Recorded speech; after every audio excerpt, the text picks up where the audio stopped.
आज हम पाठ 12 का अभ्यास कार्य करेंगे। कल हमने पाठ पढ़ा था, ठीक है, बोल का मोल। ठीक है, बोल का मोल का क्या अर्थ है कि जिस प्रकार की वाणी हम बोलते हैं उसी प्रकार का हमें फल मिलता है। ठीक है, तो आज हम इसका अभ्यास कार्य करेंगे। हमने कल पाठ में पढ़ा था कि यहाँ पर प्रश्न दिया है, बूढ़े आदमी के कितने बेटे थे। जो बूढ़ा आदमी था उसके बेटे कितने थे? 2 थे, 3 थे, 4 थे, 5 थे। तो यहाँ पर है 3। ठीक है, 3 बेटे थे।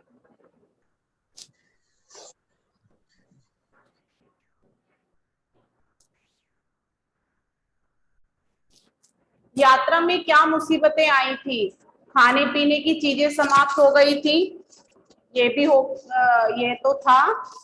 और उनका धन समाप्त हो गया था, ये भी हुआ था। और वे भूख से व्याकुल हो रहे थे, ये भी था। तो यहाँ पर जो चौथा विकल्प दिया है सभी, तो हम सभी पर लगाएंगे क्योंकि तीनों चीजें उनके साथ रास्ते में हो गई थी।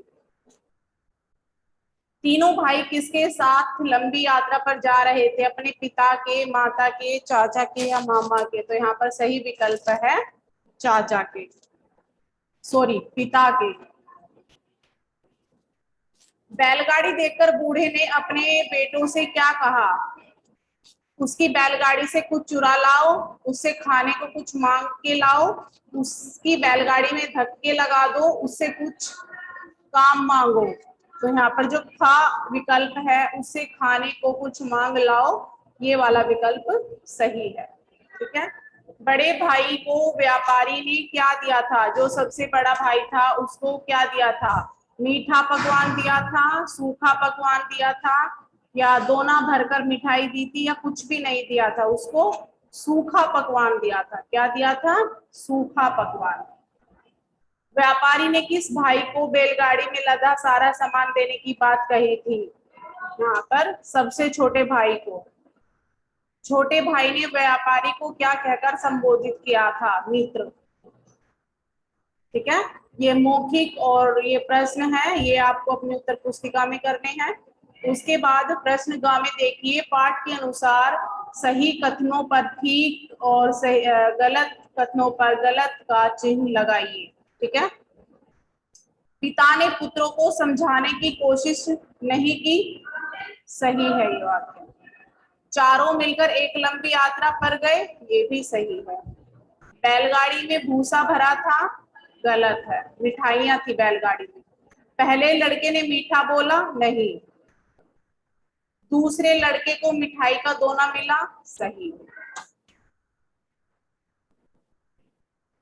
उसके बाद है किसने किससे कहा। यहाँ पर कथन दिए गए हैं, वाक्य दिया गया है, ये किसने किससे कहा था हमें बताना है। जिसने जैसा आचरण किया उसे वैसा ही मान मिला। तो यहाँ पर किसने कहा था? ये व्यापारी ने कहा था।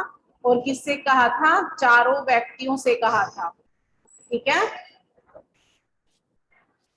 या लिख सकते हैं यहाँ पर तीनों भाइयों और उनके पिता से। इस मुसीबत की घड़ी में तुम हमारा सहारा बन सकते हो, किसने कहा था? सबसे छोटे भाई ने व्यापारी से कहा था। ठीक है, ओ व्यापारी तू इतना माल ले जा रहा है, इस तरह से किसने वाक्य बोला था? बड़े भाई ने। इससे बोला था? व्यापारी से। ठीक है, उसके बाद भाषा बोधन में देखिए,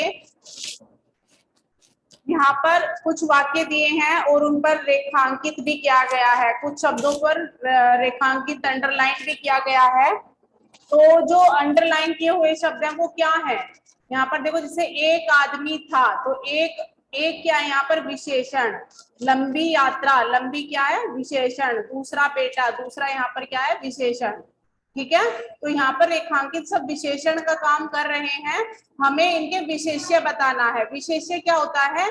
जिसकी हम विशेषता बताते हैं। जैसे यहाँ पर आदमी की विशेषता बताई है एक, यात्रा की विशेषता है लंबी, तो यहाँ पर यात्रा क्या हो जाएगा हमारा विशेष्य।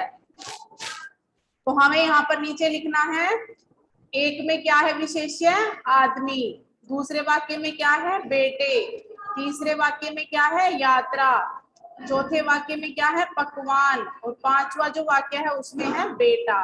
तो ये सब हमारे क्या है विशेष्य है। विशेष्य क्या होते हैं, जिन शब्दों की विशेषता बताई जाती है उन्हें हम विशेष्य कहते हैं, और जो विशेषता बताई जाती है उनको हम विशेषण कहते हैं। ठीक है,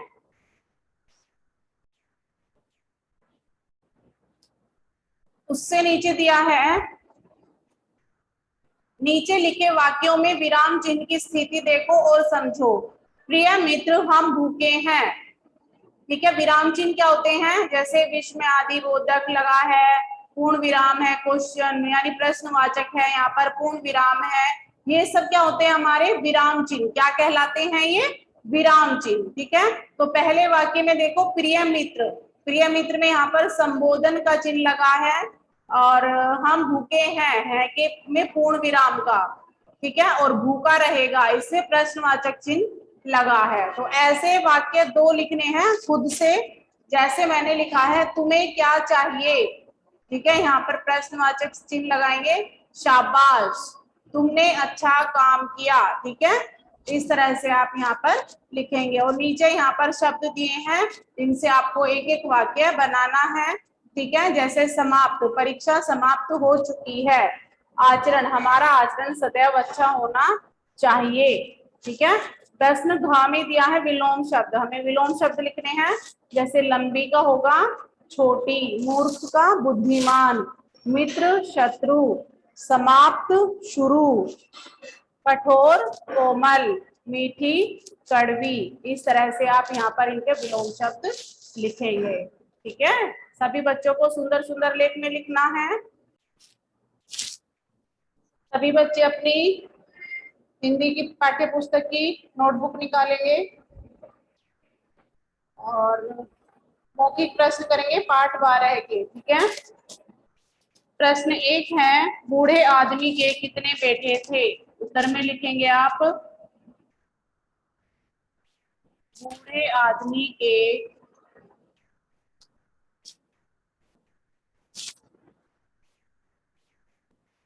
3 बेटे थे। प्रश्न 2,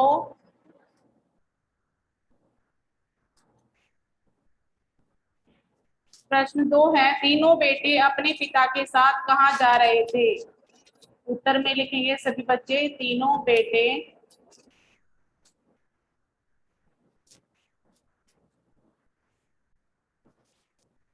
अपने पिता के साथ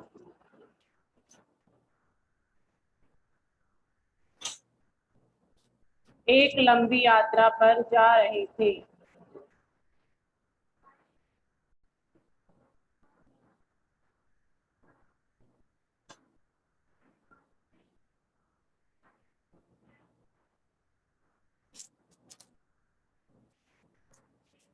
प्रश्न 3 है, रास्ते में क्या हुआ? उनके साथ रास्ते में क्या हुआ? रास्ते में उनके खाने पीने की वस्तुएं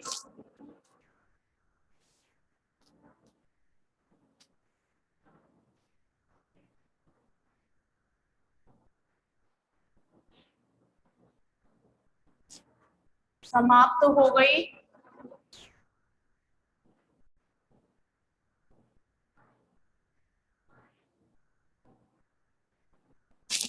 और उनका धन भी खत्म हो गया।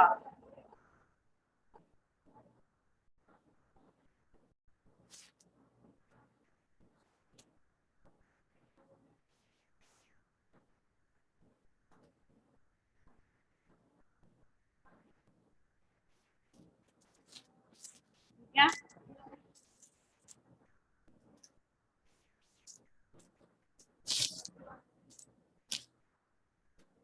प्रश्न 4 है, व्यापारी की बैलगाड़ी में क्या लदा हुआ था? तो उत्तर में लिखेंगे आप सभी, व्यापारी की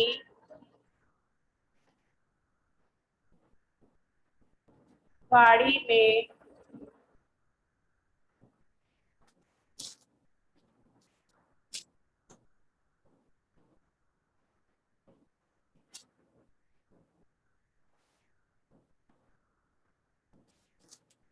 व्यापारी की बैलगाड़ी में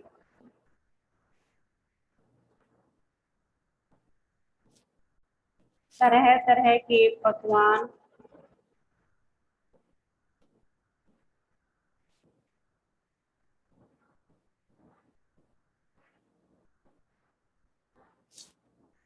और मिठाइयां लदी हुई थी।